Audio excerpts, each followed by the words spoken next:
Voilà, chers élèves, nous revoici pour une deuxième édition de On fait l'école à la maison. Alors, cette fois-ci, on va s'accentuer sur tout ce qui est proportionnalité.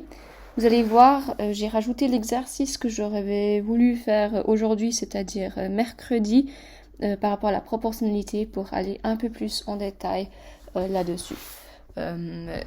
Ensuite, on verra d'autres situations où la proportionnalité est utilisée. Ok, donc, je ne sais pas si vous vous souvenez, les années précédentes, on a parlé des différentes propriétés de la proportionnalité. On avait vu, entre autres, que si on avait deux variables proportionnelles, une des propriétés, c'était que le rapport entre les deux était toujours égal. Donc soit on multipliait toujours par le même nombre pour aller d'en bas à en haut, soit on divisait toujours par le même nombre, que c'était toujours la même chose. Donc le même rapport. Je vais pas réussir à écrire. C'est pas grave. Donc, soit on a toujours le même rapport. Une autre possibilité qu'on avait vue aussi dans les années précédentes par rapport à la proportionnalité, c'est que si, par exemple, ici j'avais X et ici j'avais Y, eh bien, si en allant à droite, je faisais fois 5, eh bien, en bas, je faisais aussi fois 5. Donc j'avais 5x sur 5y. Donc ça, c'était une autre propriété. Donc c'était vraiment ce côté de si je multiplie quelque chose en haut, ben, je peux multiplier par le même nombre en bas. Ça, c'est une règle de la proportionnalité. Et puis la troisième propriété de la proportionnalité, qui va peut-être pas forcément être utile dans l'exercice qu'on va faire juste maintenant, mais qui sera utile peut-être dans d'autres exercices, c'est celui qui nous dit que si j'ai x et puis y en haut, et puis je vais mettre a et b en bas, c'est que si j'additionne les deux qui sont en haut, donc x plus y, en bas, ben, ce sera a plus b.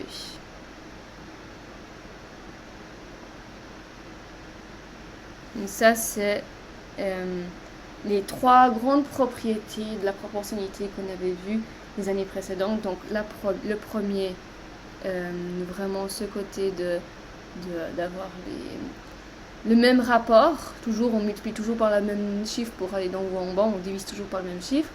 Le côté de si je multiplie en haut par 4, en bas je vais aussi multiplier par 4. Et puis le dernier, c'est si j'additionne deux chiffres en haut, et bien le terme correspondant en bas, ce sera aussi la somme des deux chiffres d'en bas. Donc ça, c'est les trois propriétés importantes à se souvenir.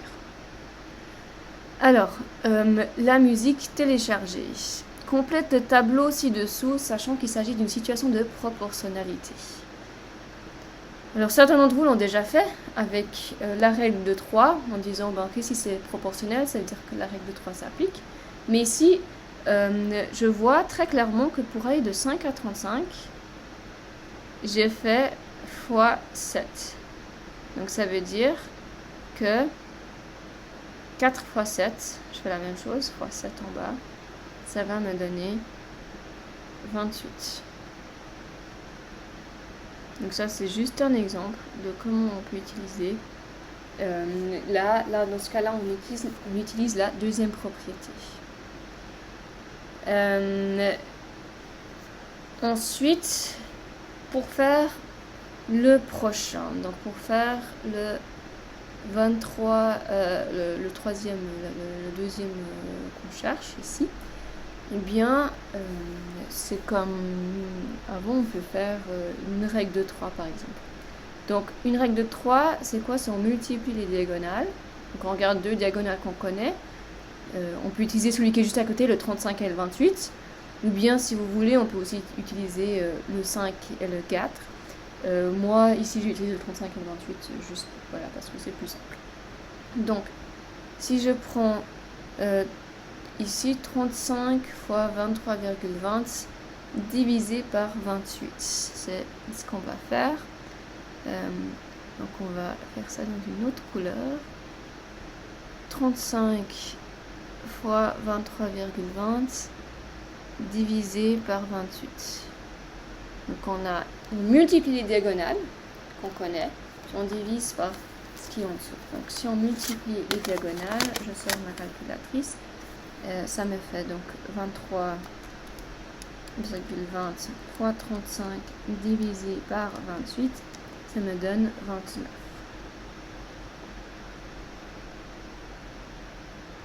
Voilà. Donc 29. Et puis pour le prochain, on peut de nouveau faire une règle de 3. Comme ça. Donc on multiplie 29 et 29,6 divisé par 23,2. Ça nous donne 37.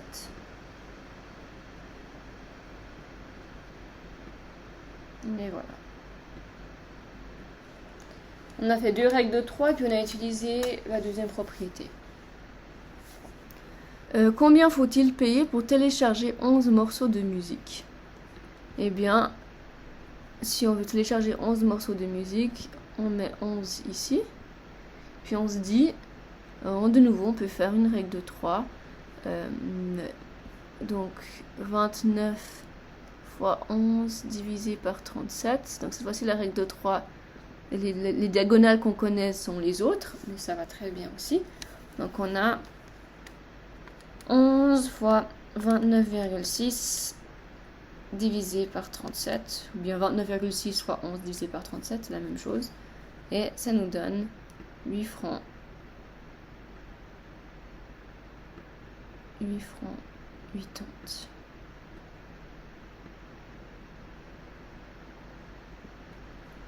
Et voilà. Donc 8 francs 80, il faut payer. Je vais pas écrire, en gros vous savez, je vais pas écrire le tout. Donc 8 francs 80. Ça prend plus trop de temps d'écrire. Voilà, on passe à la prochaine question. Ok, alors, le touriste, F90. Le jeudi 12 juillet 2012, un touriste en voyage en Suisse a mis 44 litres de diesel dans le réservoir de son véhicule. Ci-contre se trouvent les prix affichés à la station-service. À la caisse, il décide de payer en euros et tend 4 billets de 20 € à la caissière. Celle-ci l'informe qu'elle ne peut lui rendre la monnaie qu'en francs suisses. Quelle somme va-t-elle lui rendre? Donc pour cet exercice, il y a plusieurs manières de s'y prendre. Soit on décide de tout travailler en euros, soit on décide de tout travailler en francs, c'est égal, tant qu'on est cohérent, c'est tant mieux. Alors la première chose qu'il faut savoir, c'est trouver quel est le prix total de l'essence ou du diesel.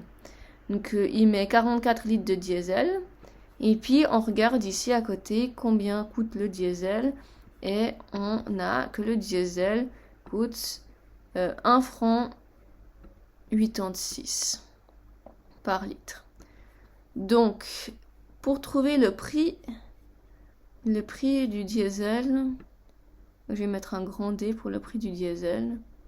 Le prix du diesel en francs. En CHF. Donc 44 litres.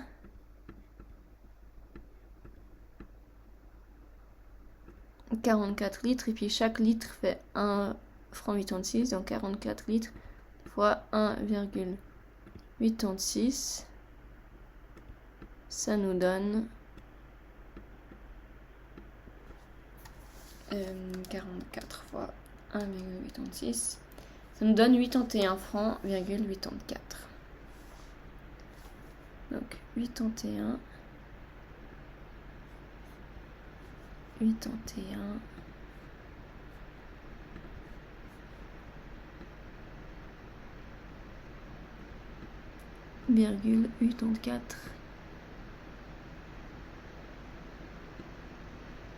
francs.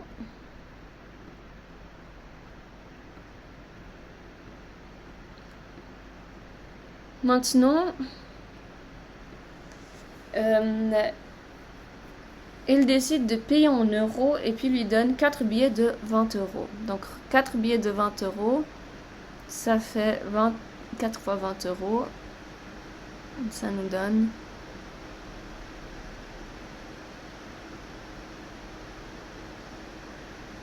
80 euros.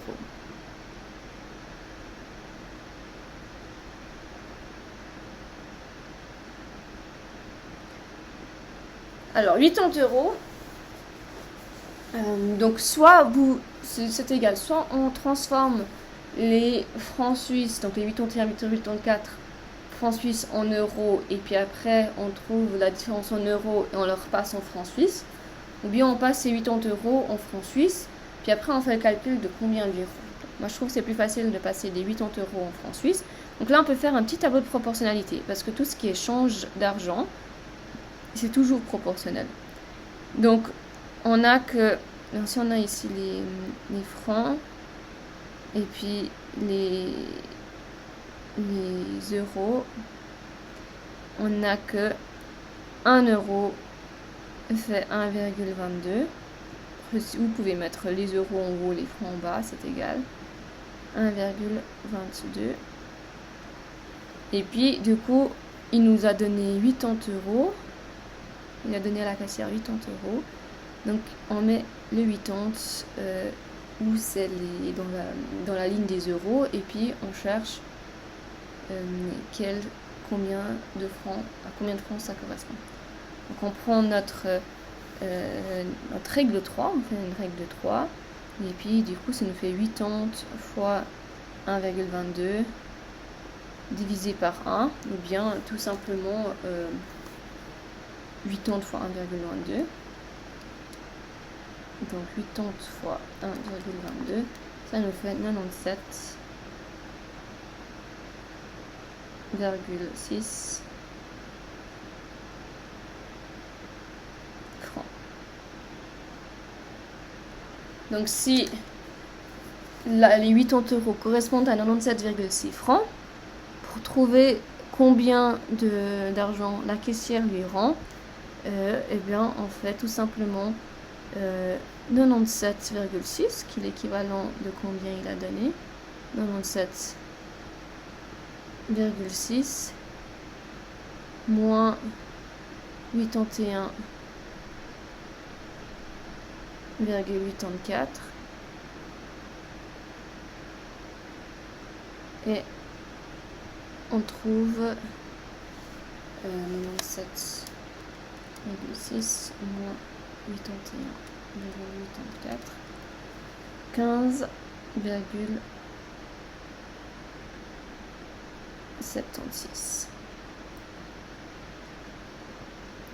Maintenant, une chose importante, c'est qu'en Suisse, on n'a pas des centimes seuls. Donc, on n'a que des centimes, genre 5 centimes, 10 centimes. On n'a pas 1 centime, 2 centimes. Donc, en fait, on va arrondir le 15,76, on va l'arrondir à 15,75 parce que c'est plus proche de 15,8. Donc, ce sera 15,75. Donc, 15 francs 75 qu'elle va lui rendre. Vous remarquez ici le taux de change. 1 euro, ça fait 1,22 francs suisses. C'était le cas il y a quelques années. C'est vrai que maintenant, avec l'inflation et puis les problèmes d'économie, etc., le franc suisse est devenu plus fort que l'euro. Alors, ce n'était pas le cas lorsque ce livre a été écrit. Voilà. J'espère que cette question était plus simple. Alors moi je ne l'ai pas écrit parce qu'avec mon ordinateur c'est compliqué, mais vous mettez les unités à chaque fois, donc CHF pour franc suisse, et puis le E pour l'euro. Et on va passer à la question suivante. Donc, le morceau de cube. L'arête d'un cube mesure 5 cm, tu l'augmentes de 20%. De quel pourcentage le volume de ce cube augmente-t-il? On va faire ça de manière suivante. Déjà, on fait un croquis. On fait toujours un croquis, surtout lorsqu'on parle de géométrie ou de cube ou de trucs à dessiner. C'est toujours important de faire un croquis. Ça nous aide à visualiser. Donc, on a notre croquis et puis on a un cube. Donc, ça veut dire que tous les arêtes sont la même chose. Et chaque arête est de 5 cm. Donc, si chaque arête est de 5 cm, le volume du cube original, le volume, je vais mettre O pour original, est égal à le volume d'un cube, c'est 5 fois 5 fois 5 parce que c'est la base fois la hauteur, et puis la base du cube c'est le carré, et la hauteur du cube c'est le même que l'arête, donc c'est 5 fois 5 fois 5, 25 fois 5 ça fait 125 cm carré, cube, pardon, 125 cm cube. Donc, on augmente chaque arête de 20%. Donc, comment est-ce qu'on peut trouver ça? Eh bien, on sait que l'arête complète, originale, correspond au 100%. Donc, on va mettre ici les pourcentages et puis la longueur. Donc, le 100% de l'arête, ça correspond à 5 cm. Donc si on l'augmente de 20%, ça veut dire que si on l'augmente de 20%, ça veut dire que la nouvelle arête va être à 120%. Parce qu'il y a 20% de plus que avant. Donc à 120%, on fait 5 fois 120 divisé par 100, elle est de 6. Là, on a fait une règle de 3, 5 fois 120 divisé par 100 est égal à 6. Donc, de quel pourcentage le volume de ce cube augmente-t-il? Si on regarde le nouveau volume, donc V nouveau, cette fois-ci, au lieu d'avoir 5 fois 5 fois 5, vu que le nouvel arête est de 6, c'est un cube, qu'on fait 6 fois 6 fois 6, qui nous donne, donc 6 fois 6 fois 6, nous donne 216 cm3.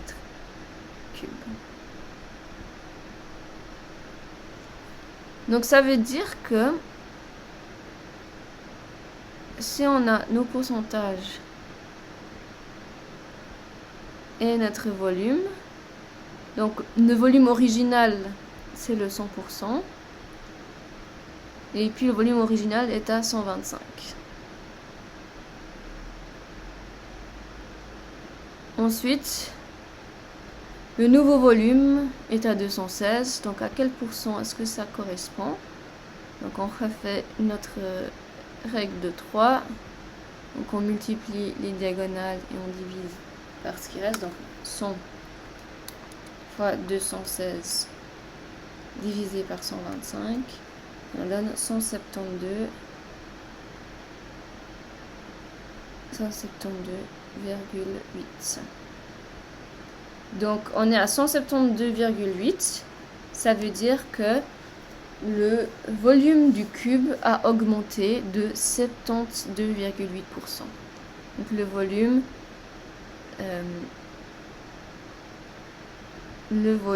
je vais mettre juste un V pour volume, a augmenté de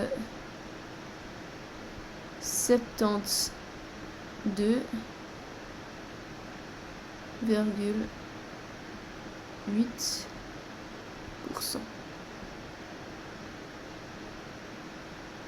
Et voilà pour le FA 97. J'espère que c'est clair pour chacun chacune.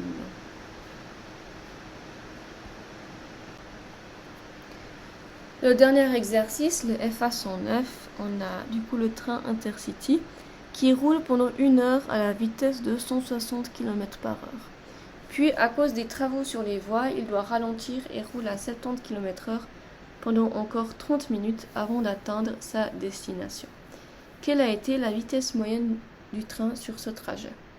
Alors, déjà, il faut qu'on note la vitesse, c'est toujours égal à la distance divisée par le temps. Je vous ai fait ce petit indice vidéo sur le OneNote. On peut avoir un triangle, par exemple, où on met D, V et T.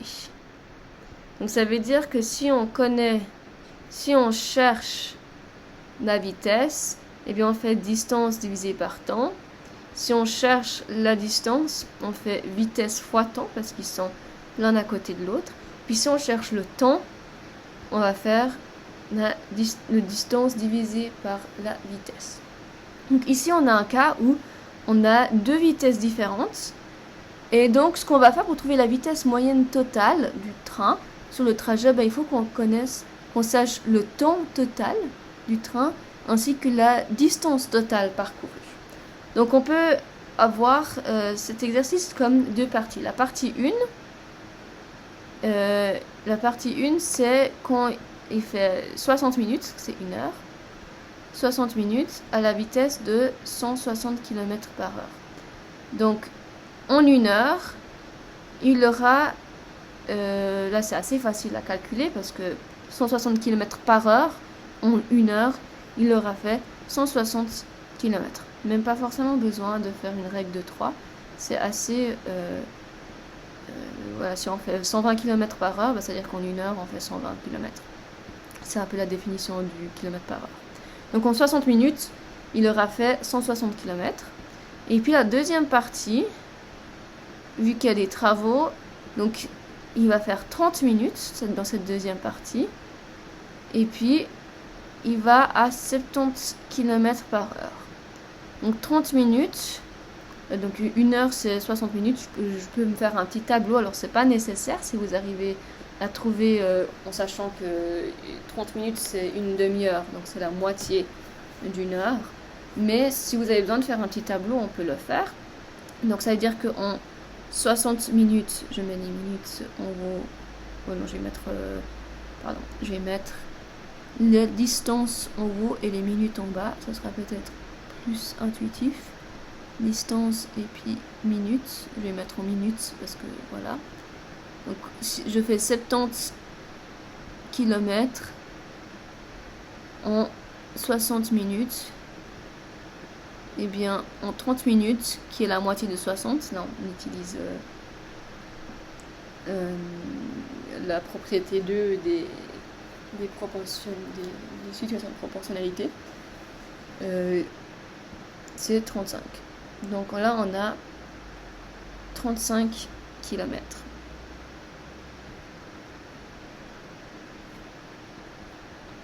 Pour cette partie 2. Donc on a fait 35 km en 30 minutes. Donc ça veut dire qu'au total, on a quoi comme temps au total? On a 1 heure au début plus 30 minutes. Donc en total, on a 90 minutes qui correspond à 1 heure et demie. Et puis, en total, 160 plus 35, on a 195 km. Donc la vitesse moyenne, alors vu qu'on veut avoir en km/h, donc on fait notre petit tableau, distance, le temps, donc on a 195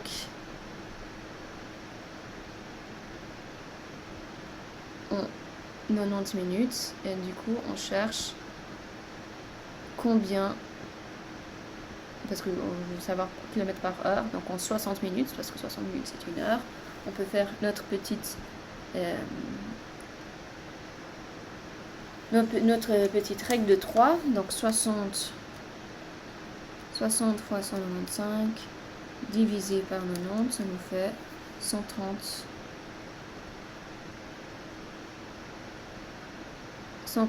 km par heure. Donc la vitesse moyenne du train sur le trajet entier est de 130 km par heure. Et voilà pour ces 4 exercices.